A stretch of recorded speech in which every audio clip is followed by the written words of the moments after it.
I hope people listening to this interview realize that the questions that I've been asked are those that people have written large books about. That even the few minutes of this interview can't do justice to the complexity of these debates.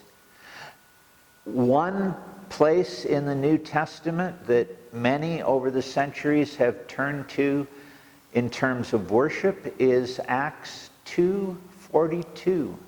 From the day of Pentecost onward, new Christians, along with the apostles and others who had been with Jesus, met together in the temple, but also in private homes, sometimes on a daily basis, for the apostles' teaching, for fellowship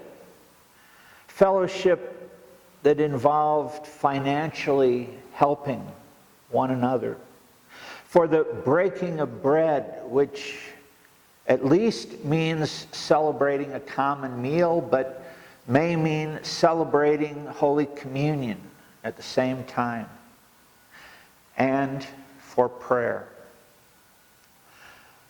There are almost no branches of the church, and there certainly are no major wings, divisions, denominations over the centuries that have not said these things are central to gatherings for Christian worship.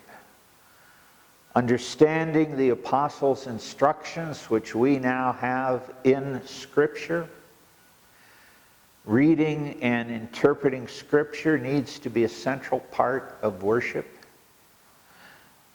What some people call the ordinances, some call the sacraments, at least baptism and the Lord's Supper.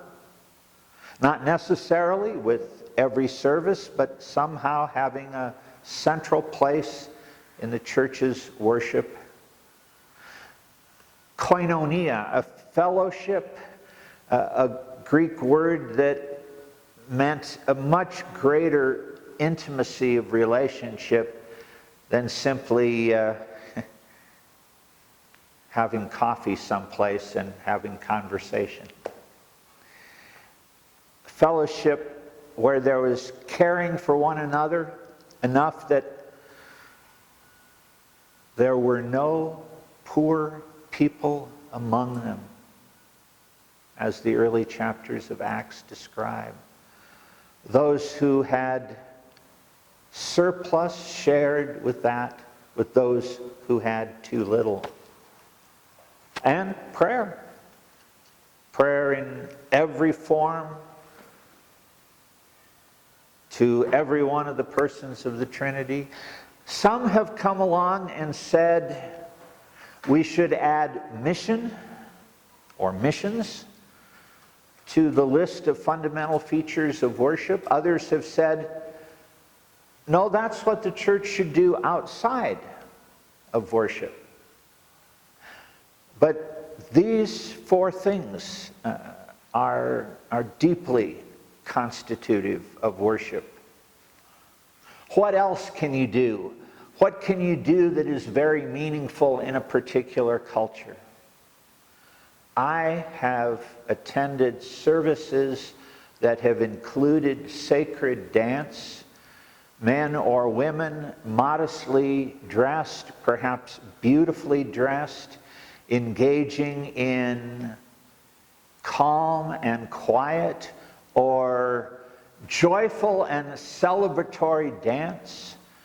Jewish believers in Israel today know how to worship through dance.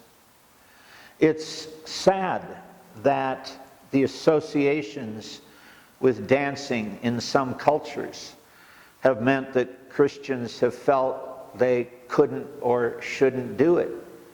But if there are wicked associations that can't be separated in a particular culture from dancing, then I suppose Christians should be prepared to sacrifice their interests for the sake of others. When Western forms of Christianity first came to various African nations, people naturally wanted to use drums in worship. It was a significant instrument in the African cultures. And there were some missionaries who forbade the use of drums because they saw that drums could be used in different contexts, in pagan rituals. It's too bad, in my opinion. When I grew up in a liturgical church in the 1960s. We had an organ. Organ music was the most common music used in worship. Our pastor would also sing part of the liturgy, even as we, as respondents, sang part of the liturgy.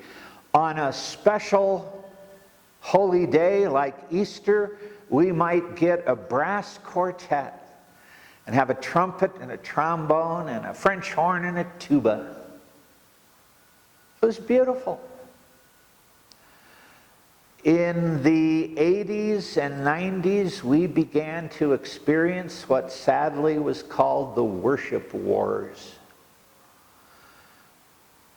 Organs had been replaced with pianos, and people were longing for other forms of music.